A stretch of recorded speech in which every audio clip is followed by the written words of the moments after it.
Hi, this is Michael Buffer, and you're watching Dontae'S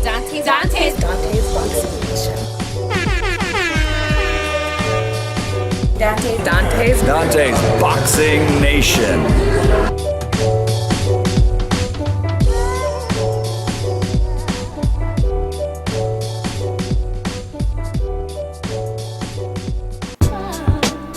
All right, Dontae'S Boxing Nation over here with Boxing Ego and my man A-Rap King. We all just got done watching the fight right now. So Gennady Golovkin, he gets what, a 5th round stoppage. Let's start with you, Boxing Ego. How do you rate his performance? Because Golovkin himself, he said he gave himself a 3 out of 10. So how do you rate his performance, E? I thought he was very vulnerable, very human. Those are the best words that come to mind. And I told people going into this fight, this was kind of a lose-lose fight for Golovkin. Because we know Kell Brook is a skilled fighter, but he's a skilled welterweight. So a guy can jump up 2 weight divisions, and I don't want to hear about Sugar Ray Leonard did it, or Roberto Duran, or Shane Mosley, because one common denominator is those guys were considered the absolute, without any doubt, best in their division, or they had accomplished resumes by the time they decided to move up. That's what this whole thing is about. Shane Mosley was blowing through all lightweights at the time, knocking them out, most of them, right? So for him to move up and fight Oscar De La Hoya in a money fight against a cash cow made all the sense in the world. Kell Brook, we don't know. I mean, the best name on his resume is Sean Porter, which is a good name, and he looked good in that fight. But he had to, without fighting Keith Thurman and Floyd, Pacquiao, Errol Spence Jr., we don't really know that he's absolutely the best welterweight. More so, he's a champion and it's a projection. And we damn sure don't know for him in his last 3 fights. So that's why it was lose-lose for me, for Golovkin. Because Golovkin was getting hit a lot, no defense, no head movement, and people have in the back of their mind, like, all this happens at the hands of a skillful welterweight. What happens if you get in with someone who's equally skilled, who's naturally of the note, of the size, of Golovkin, or of the power? You know what I'm saying?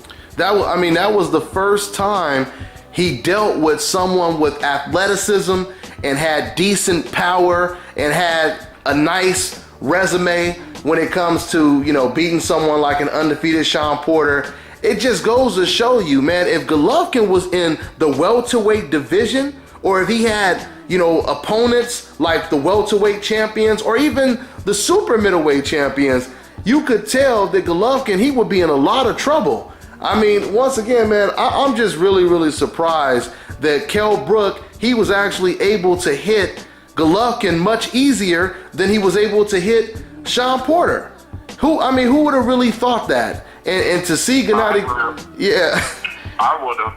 Man. I've seen Sean Porter's pain, and the thing is, he's a former football player, and he does little subtle things, and like, a lot of people are like, oh, it's kind of roughhouse type of tactics, but the one thing that I see with fighters like Robert Easter versus Richard Comey, Sean Porter, those guys have a natural rhythm and a natural level of athleticism that I don't really see in Golovkin, right? Golovkin has a lot of other good things, jab, good balance, but he's not athletic. He's not, you know what I'm saying? Yeah. And, I mean, he's his own. But that's why it was harder to pin down Sean Porter, who's the shorter fighter, unlike Golovkin was maybe a half-inch taller or whatever. But he's a shorter fighter. He gets real compact, gets low to the ground like a football style. You know what I mean? And he comes in and he's athletic. Yeah. He's conditioned. Me and you've seen his gym, and we've seen the level of conditioning. Yeah. So he's in phenomenal shape. And I mean, Doctor, so that's why you know it's what's hard funny? earlier. Yeah.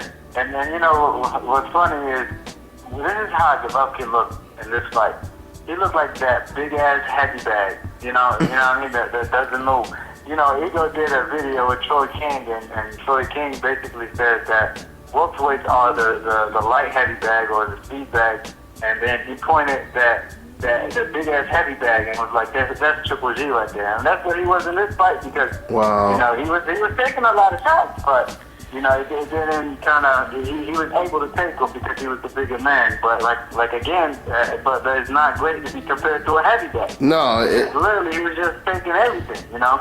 Well, no head movement, no defense, or whatsoever. So hey, but This is new media So I gotta call bullshit to something that I'm hearing from fans. The people that are saying that Golovkin is taking free shots from all these multitudes of fighters, that's just such a bullshit. That sounds stupid. He let Willie Monroe swing on him. He let Kell Brook. Why would you do that? Like you said, me and Dante said off the record before we started, why would you let someone give you a bloody nose? Yeah. You want to look vulnerable. Like, it's not even about that you think it, take it. Well, why do you want your head rocked? Hey, but you could take it, but you could take it even further, because even Golovkin himself is not using that excuse, because after the fight, they asked him, how do you rate your performance? He said, I give myself a 3. And then on top of that, I played it for you, Ego. Then he admitted, he said, I felt I lost all rounds but the first round. So why didn't he, if fans are trying to defend him and say, oh, he just wanted to get hit, why isn't Golovkin saying that? Why isn't Golovkin saying, oh, I was just playing with him. It was too easy. I just wanted to play with him and let him hit me. But when he got hit, he didn't react like a tough guy that's like, come on and hit me. Because usually when you see guys react like why is that exactly who I was about to say? We in sync right now, because that's exactly the name I was about to drop. I'm gonna see if I can find the clip, but I covered Mayorga's last fight with Shane Mosley at the forum, and I got shots of it.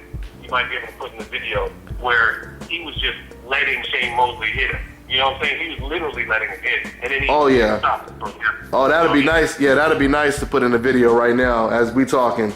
Yeah. The other thing is this. I have an old teacher that told me practice makes permanent. Not perfect, but practice makes permanent. So the thing is, why would you create a habit of allowing yourself to get hit, knowing that you've been calling out all these elite level names, some of them haven't wanted to fight you? It's not a good habit to be letting people hit you, even if we all know it's not true, but I'm just saying using their logic, using the captain logic, doesn't make sense. That's like me being in college, and I have one teacher that I'm real cool with, and I'm like, oh, I'm going to just turn this paper in late because the teacher will accept that. You know what I mean? But not every single teacher is going to accept that. Yeah. You want to be as studious as possible, because not everyone is going to allow for those things, and that's the same thing with the fight game. Not everyone's going to allow you to give them free shots and not beat you down. You know, I mean, but the main thing is, look at how he reacts and how he responds to getting hit. That's the main thing that people really need to pay attention to. That's how you know that's some BS when you say, oh, he likes to get hit, because it's the contrary when you guys really look at the film. You look at Golovkin's face when he gets hit, he clearly does not like to get hit. Not only does he not like to get hit, but he feels very uncomfortable and he backs up. Like I was telling you guys, like I was telling you, Ego, before we went on before we start recording, I said that Oscar De La Hoya, he said, the Golovkin, he has to rely on his power. He can't fight going backwards. And that's exactly what we've seen in this fight. Once Kell Brook let his hands go, Gennady Golovkin didn't just stand there and go toe-to-toe with him. Golovkin would stop punching and he would back up. You know what I mean? So, I mean... There's another great comparison, and I know from first-hand experience, I covered this fight, but Brandon Rios, I went to see Brandon Rios in Alvarado, in Denver, right? Brandon Rios is on record saying, oh, I have an orgasm when I get hit. Yeah, I love it. Fuck yeah, I love it. And then Robert Garcia's like, I know you love it, Brandon. So, if you look at how he acts when he gets hit, maybe he does love it because he keeps getting hit. He doesn't change his game plan. Yeah. You know what I'm saying? He'll get hit by Mike Alvarado, and he's like, okay, that's your best shot. And then he'll keep coming forward doing what he was doing before. But you notice with Golovkin, when he gets hit from someone who has the power that might be respectable, he seems to, reset and, oh, okay. And back off. He doesn't just keep doing what got him to get hit. So that shows me he has a level of intelligence, and that just debunks that real quick. Yeah. Think about it. If you love getting hit and you getting hit at that moment, after Kell Brook finishes combinations or whatever, what Golovkin should do if he loves getting hit? Keep walking forward, like it ain't discouraging. Just some more or whatsoever. But he was backing up or trying to find out how to avoid them type of shots or counters. Which he's bothered by it. Yeah, like I said once again, if you compare this fight to Robert Easter versus Comey, in that fight, both of those guys were being tested. to the highest level. They had never been tested at that, level, right? They're both fighting, and everyone is determined. Either one of them are determined. Both of them are determined to win the fight. So the bottom line is they're both getting caught with hard shots that they never got caught with. Comey has a 94% knockout ratio, and he catches Robert Easter with a vicious right hand, and Robert Easter comes right back. He's not deterred. He's not discouraged. And that's not how Gennady Golovkin looked when he was getting hit against a welterweight. Same thing with Comey. When his knees buckled in that 11th or 12th round, whatever it was, he came right back and he started fighting, right? Now, granted, he was really, really hurt, I think, in one of them rounds where he had to basically, buy time. But for the most part, them getting hit, it made them want to fight even harder. You know what I mean? But when Golovkin got hit, he started to slowly become unraveled. He was no longer cutting off the ring. He was no longer jabbing. He didn't look anywhere near as good as he looked in the first round, if you guys noticed that. Golovkin never looked as good as he did in that first round once Kell Brooks started to land punches. He started to fall apart. So, yeah, I mean, AK. Go ahead. I was just going to say, I want to clarify because people take this out of context. When I'm saying nobody shouldn't like getting hit. But however, when you coin the term Mexican style, say it's all about pushing forward, that's what's making this is where we're saying that style, you're not really staying true to that style that you're saying. It's like, oh, I want to bring excitement and stuff like that. So that's what we're talking about with not getting hit. If you don't want to get hit and that's your MO and you're content with it, that's one thing. But the thing is, Golovkin is promoted as he doesn't mind being hit, and the fans are saying he's getting hit on purpose. But if that was the case, then why would he be backing up or pausing for a second and looking? Every time I've noticed little stuff. Every time Golovkin gets hit with a pretty powerful shot or sequence, he looks like alarmed, like oh, you motherfucker, you just trying to hit me? Like he looks surprised. I've seen in the Curtis Stevens fight and also in the Kell Brooks fight. It's like he's shocked that somebody stood up to him or something. Mm-hmm. Hey, so you want to get clocked with big shots or whoever, and they don't look alarmed like that to me. And I'm telling you right now, AK, after this performance, I'm thinking that even Golovkin himself, he's probably saying to himself, man, if I'm struggling against a welterweight, ain't no way I'm moving up to super middleweight. I'm staying my ass here at the middleweight division. You think that's what he's saying right now, AK? Of course. He ain't going to no 168 pound, division. Not at this moment. Because, again, Kell Brooks is a 147 pounder at the end of the day. So, and he was able to do all that, you know what I mean? So, I think at least he's going to try to see what he could do at 160 against the top fighters. And then if he just walks through everybody, then he might consider that. But at this point, there's no way he's looking at fighters at 168, especially now DeGale. That's one he will never fight. I mean, he ducked Andre Ward for good reasons, and DeGale's going to be the next one. And I'll tell you guys straight up, the walls are closing in about not fighting the top level guys. I think even a Gilberto Ramirez fight at this point, based on certain variables, would be something I'm really interested in seeing. No doubt. Ramirez is champion. He's a full-fledged 6'2", because I met him several times at fight, right? He's tall, you know what I mean? And he has it looks like he has a pretty solid chin. So there's a lot of great fights that can be made now for Golovkin, especially after people see this. I'm sure that the phone's going to start ringing more.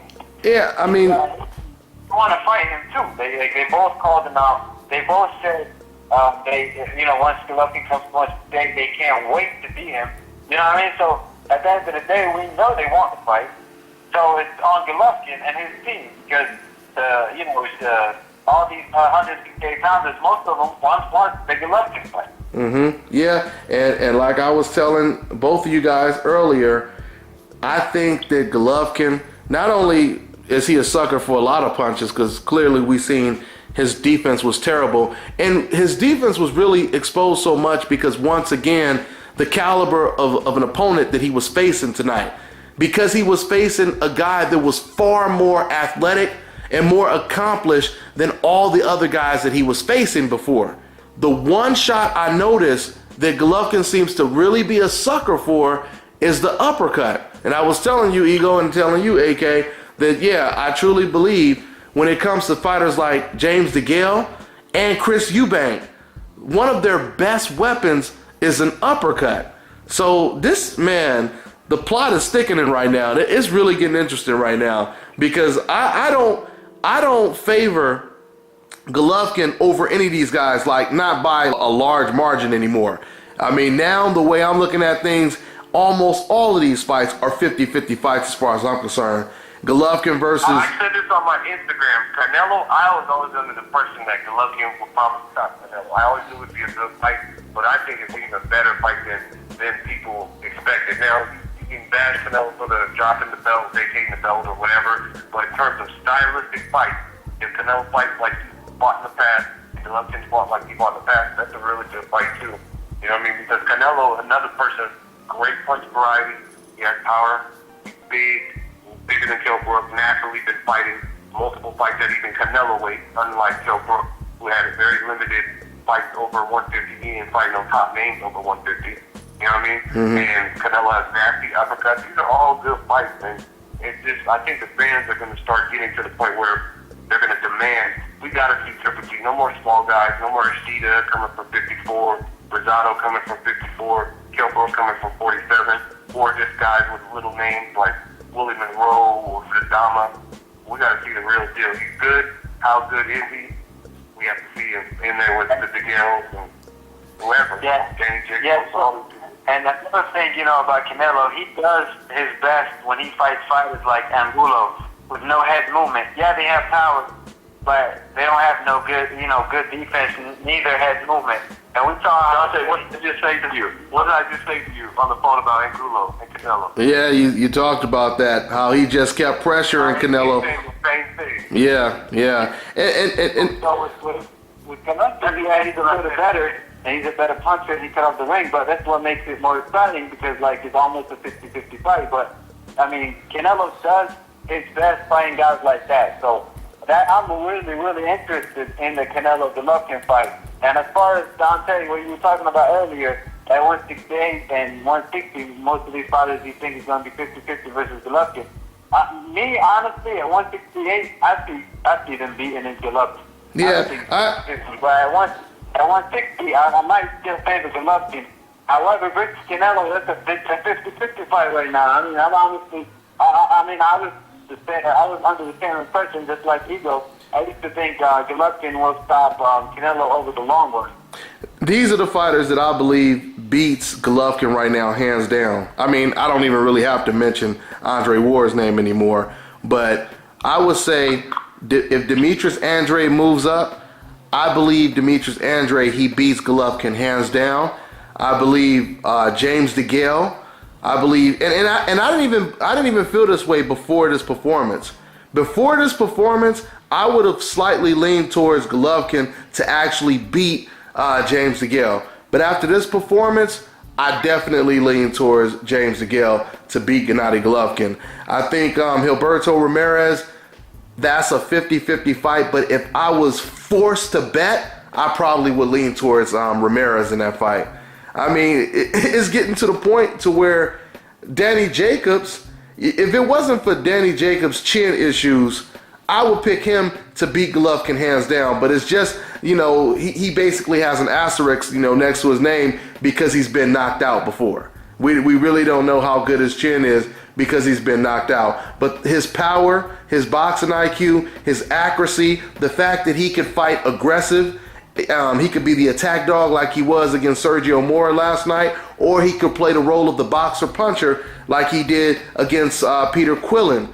That he possesses a lot of challenges for Golovkin, but once again, how will he take Golovkin's punch? But see, once again, man, after everyone watched what just took place tonight, I think people are so pumped up, and they said to themselves, man, all I gotta do is stay in the fight and keep pushing this guy and pushing him until he cracks under pressure. I believe that's what a lot of fighters are seeing right now, because that's what we've seen right now. We've seen... And you got the clear... we seen Golovkin fall apart. That's what we seen. Go ahead, Ego. I was gonna say you got the clip, and I've noticed this for a while. But Oscar De La Hoya, he's one of the first industry people, like people actually trainer, former fighter, that was saying it. Golovkin, he needs power to beat you, and he also said, Golovkin, we don't see. See, this is the thing. This is people get mad. Like, why are you bringing up Floyd Mayweather? It's because we've all seen his fight, and because he does a lot of things right in the ring. And when I judge a fighter, like how good they can be, pound for pound stuff, I look at it like who can beat that style. And Floyd Mayweather has proven southpaw, fast feet, fast hand, slow hand, power, bigger than me. Yep. He finds a way to get it done. Yep. Different weight class, taller than me, shorter than me. You know what I mean? More rugged than me. You know what I mean? Because that Judah was faster than me. He looked faster, and he was a southpaw. So he found a way to reverse it.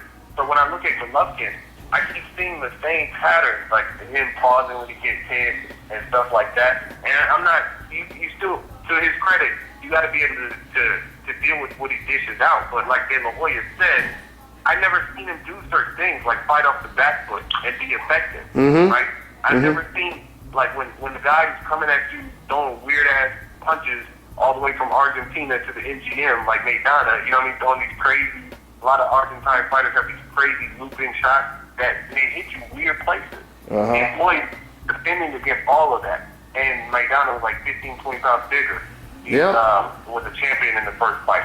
And Floyd is fighting off the ropes and all that. You never see Steve Golovkin push people to the ropes.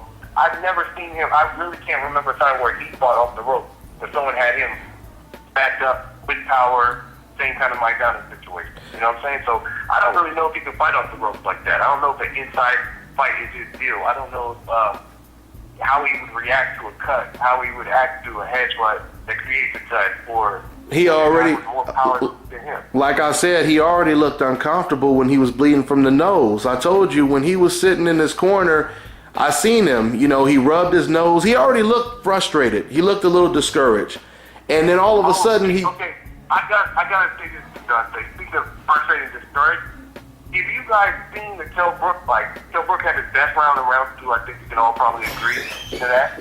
And after that successful round, Golovkin seemed so pissed, where he was just like coming forward, no head movement, no defense. He was just like, man, I gotta put a hurt on this guy. I gotta get that.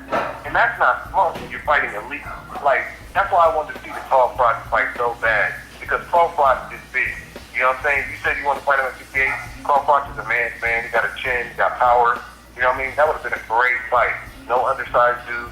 And you look at it, Golovkin seemed so mad that Kell Brook won up to him in the second round that it didn't seem like he was fighting with any kind of authority. He just kind of went balls to the wall to, I'm going to put so much pressure on him, the small guy's going to break. Yeah, exactly. And that's not what we've seen with Golovkin. That's not what, that's the matter of fact, there was a moment in this fight when Golovkin, he had Kell Brook in the corner. He had the small man in the corner, and he threw like a 1-2 combination, and then Kell Brook, he came back right away, and soon as Kell Brook threw like 2 punches, Golovkin backed up. Golovkin, he backed up, and he let Kell Brook out of the corner. So, I mean, yeah, like you were saying earlier, Ego, when he talks about this, he loves Mexican style. His style ain't nowhere near Mexican style. It ain't nowhere Mexican style. Because when you think of Mexican style, you do think of fighters like Margarito. You think of fighters like Julio Cesar Chavez, Yuri Boy Campos. These are the type of fighters you think of when you think of Mexican style. You don't think of a guy who gets hit and they say, ooh, man, this guy, he has some power. Let me rethink what I'm gonna do over here now. No, that's not what they do. They walk through the punches. They take about 5 shots just so they can land their 2 or 3 or their 6 shots. So listen, I mean, the thing is, when it comes to Canelo Alvarez, and this is what I wanted to ask you guys, or I wanted to say, Canelo is going to be a fool, man. If Canelo don't jump on this situation, I think if Canelo, even though he showed that he doesn't have the biggest heart in the sport of boxing, but if Canelo was smart, this would be an opportunity for him to tell the world right now, you know what, guys? I am fighting Golovkin next. That's what Canelo should do, because I'm telling you, right now, everybody, they're licking their chops, and they're all saying, wow, this dude Golovkin is easier than I even thought. So now everybody wants to be that first guy to take away Golovkin's virginity. You know what I mean? Take away his O, basically. So if Canelo was, I think he would jump up. But hey, AK, do you think that's going to happen? You think Canelo going to surprise everybody and say, I want him next now? Honestly, yes, I do, because, I mean, he'd be dumb not to, because the type of backlash he's been receiving, if he don't step up to the table now, I mean, when will he step up? You know, we already know he was avoiding the fight, you know, prior to this fight, but, I mean, while I was watching this fight, I was like, man, Canelo's fighting him next, just based on what I was watching, because let's not forget, Canelo is a good combination puncher, and if you throw combination to a person that doesn't move his head, hey, you're going to be doing some serious damage. I don't care how much of a good chin Golovkin has. Mm-hmm. But at the end of course, Golovkin has that power to hurt Canelo, but, you know, will Canelo risk it? I feel at this point he has to, because of the pressure of the fans and of him seeing Golovkin exposed. If Golovkin wasn't exposed today, he would probably never fight until he's like 40 years old. But because he was exposed and we seen the lack of defense, I feel like Canelo will jump off. I mean, he's going to have to. Do you know what this would do for Canelo's legacy if Canelo became the first fighter to either stop or just beat Gennady Golovkin? You know what this would do for his legacy, for his reputation. So he would be a fool not to, man. He would be a fool not to. But I want to say this too, Ego. You know, this situation, since we're talking about, you know, baiting Canelo out with a bad performance, is interesting because the situation is very reminiscent of the Oscar De La Hoya situation. A lot of people don't pay attention to the things that Oscar De La Hoya did in his career. They always say how Oscar never ducked anybody and all this kind of stuff. That's false. That's completely false. Oscar De La Hoya, I give him credit. He fought a lot of great champions. But when it came to fighters like Fernando Vargas, it's very reminiscent of this Canelo situation, because when Fernando Vargas was undefeated and he was aggressively pursuing an Oscar De La Hoya fight, calling him out all the time, Oscar said, I will never fight that man. I'll never let him make money off of me. This is what Oscar said when Vargas was undefeated. I bullshit you not. I remember watching Fernando Vargas get knocked out by Tito Trinidad. And while I was watching it, I said right after the fight to everybody in the room, I said, watch guys, I guarantee you Oscar De La Hoya is now going to say, you know what? I changed my mind. I'll fight Vargas now. And I bullshit you not. The following week, one of the biggest articles was Oscar De La Hoya says he's willing to fight Fernando Vargas now. He did the same thing with Mayorga too. When Mayorga was beasting, and he was beating Six Heads Lewis, and he was beating Vernon Forrest, when he was beating all of these guys, he wanted Oscar De La Hoya. And Oscar De La Hoya was completely ignoring him. Soon as Mayorga got knocked out by Trinidad, then Oscar De La Hoya, he said, I'll fight Mayorga. So I'm just saying the same thing may happen in this situation with Canelo Alvarez. This may be his chance to, you know, grow some balls and say, you know what, it's you know, the time is right now, right? So we'll see. But another thing I just want to point out, I just want to ask y'all right quick, what do y'all think Canelo, one of his best counters? You know, when he's trying to counter you, what is one of his best punches that he loves to counter with? I mean, he counters with the right hand too over the jab, right? Yeah, true. Yeah. I was trying to, point out the uppercut. Sometimes he was missing it against Floyd now, but against Golovkin, I don't think he'd be missing it. That's Floyd or Golovkin don't move like Floyd too. So yeah, I agree with you on that. I mean, it's a stationary target versus someone moving like water. Speaking of Mexican style, are you guys watching this Soto Caras versus Kamagai? No. That's what I'm talking about. Here, hold on. Let me turn it on. They're throwing 1 billion punches per round, and no matter what, they keep coming forward. That's kind of like their gameplay right now. What I'm seeing in this fight. That's not what Golovkin was doing. He was like, there's no pause. Like Soto Caras blasted in some of these rounds, and he's not pausing. I mean, he's getting his head rocked back, but he's not pausing like, hey, you hit me? And that's kind of what I feel with Golovkin. There's like a small hesitation. And that no one stands up. And that's what you call like a continual motion. They're turning the fight on. They're just throwing punches. Yeah, I just it's like right now. Oh my God. I'm throwing a million punches no matter what. And what you just basically said was what Golovkin has given us is called false advertisement. He claims he's giving us Mexican style, and that is the exact opposite of what we are really getting.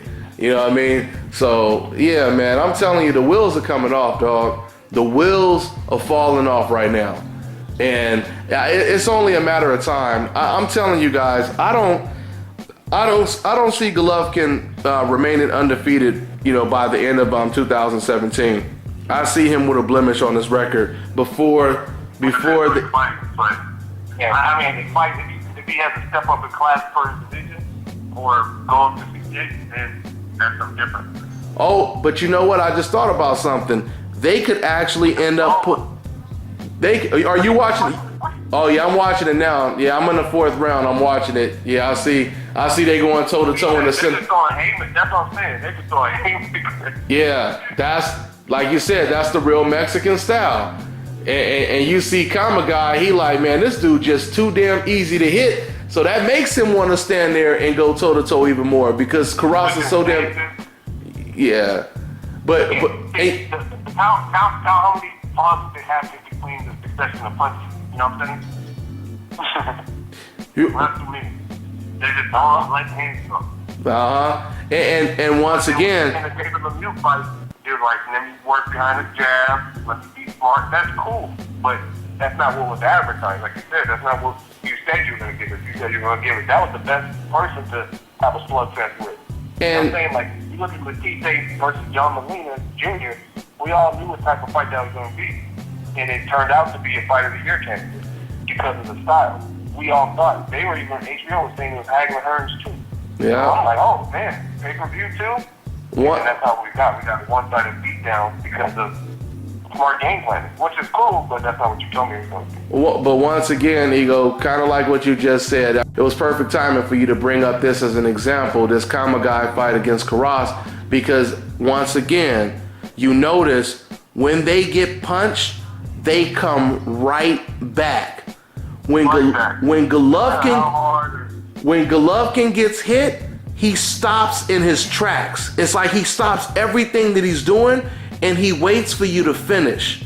You can't do that against an elite power puncher with athleticism. You know, so I'm telling you, man, he's going to have a lot of problems. I wouldn't be surprised, honestly, if they try to start protecting him the way they did Canelo. Because you remember, when he came close to losing against Lara, it seemed like they kind of regressed and they said, you know what, we can't come that close to losing again. So let's go ahead and put Canelo in there with guys that are more of a guaranteed win. That's when we got the Amir Khans, the old faded Angulos, etc. Now the Liam Smiths.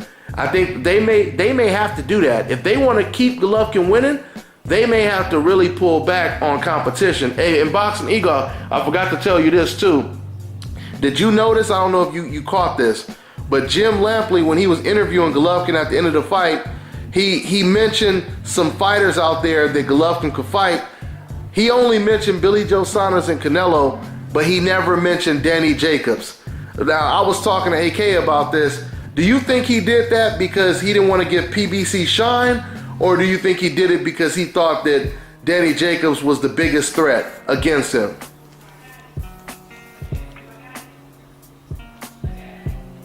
Ego. AK, you there? Yeah, that was to me. I'm sorry. I was watching this. Crazy. Oh, okay. No, I was saying with Jim Lampley, when he interviewed Gennady Golovkin, he only mentioned Billy Joe Saunders and Peter Quillen as an opponent. He didn't mention Danny Jacobs. I was saying, you think he did that because he didn't want to give PBC shine, or you think he did that because he feels okay? Or I think that it might be a network crossover. They don't want to give no plug. Like, hey, Danny Jacobs just fought on PBC. fight and don't want to give any sign. So we talked to him. Remember when we were at the forum? And he said he would love to make it. He has a working relationship with Al Heyman, so hopefully they make it Triple G and Jacob. That's a good fight. Yeah, absolutely. Yo. Hey, well, I'm a wrap it up, and we'll probably talk again after the Roman Gonzalez fight. But I just wanted to close with saying this, and then y'all could give y'all final thoughts. But Ego, me and you talked about this too. It's funny how we came to the same conclusion without even talking about this. But I said it. I told you that Golovkin has a bully mentality, right? That's basically his makeup. He has a bully mentality, and then you told me that's exactly what I said in the video that I just made, right? And that's exactly what we seen in this fight.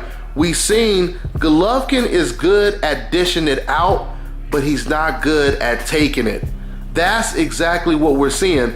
And if you're struggling taking punches from a welterweight, imagine if you are dealing with a full-fledged middleweight who has the same type of power or similar to your power, right? Or even a super middleweight who has some type of power and they have the confidence of an undefeated fighter possibly, or you know, they just have that amateur pedigree, whatever it is, to where they come in the ring as confident as Golovkin is. How is Golovkin going to deal with that if he could barely deal with a welterweight? And that's obviously a long rhetorical question, but yeah, that's pretty much what I've seen. At the end of the day, Golovkin was extremely exposed. Who would have thought it would only take 5 rounds to see Gennady Golovkin at his worst? You know, so that's. And I had this conversation. I gotta add this. I had this conversation with people regarding Andre Ward in '68 and also a fantasy fighter, Roy Jones. I have no doubt in my mind. I knew it back then, and I know it now, that I really feel Ward would have dog walked. There's no doubt about that now. Especially Roy Jones in his prime. If we're talking about prime Roy, oh my God, that was the You remember them uppercuts? You remember them uppercuts and hooks that he finished Vinny Pazienza off with, right? Dope. Yeah, or Montel Griffith, it was like a leaping hook. Yeah. And he knocked him out. Yeah, see, Golovkin, he wasn't prepared for it in close quarters. He needs to kill Brook hook. So imagine him being in a position where you're not even supposed to be able to throw a hook, like Roy Jones is famous for. I mean, he did leaping, lunging hook from 2 feet out, and he still connects. Crazy types of speed.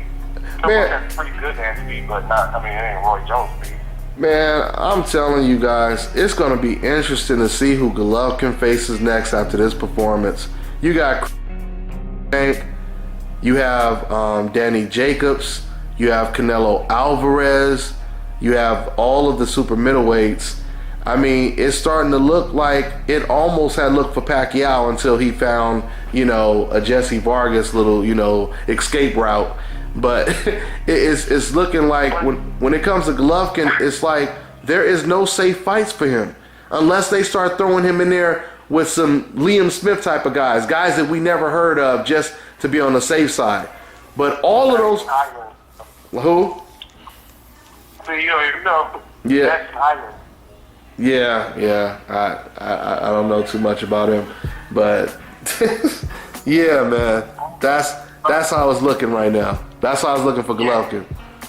And Dante, before we finish this, I just want to ask real quick, as far as the Roman Gonzalez fight versus Carlos, y'all think he's going to get maybe exposed a little bit, just like Golovkin tonight, or y'all think he's going to get the job done? Or I don't know about it. I don't know about exposed, because he's the one actually doing what Golovkin's not doing. Golovkin had a guy traveling to him. He's actually traveling up.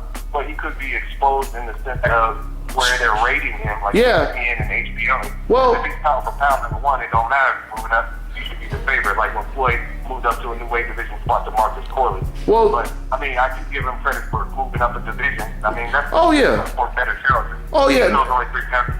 There's no doubt about it. Roman Gonzalez, he looks way better in this situation. Like you said, he's doing the opposite, the complete opposite of what Gennady Golovkin is doing. But even with that being said, he could still be exposed, though. You know, even though he's stepping up in weight, he's facing a tough challenge. You guys have to remember, this is still probably Roman Gonzalez's biggest test.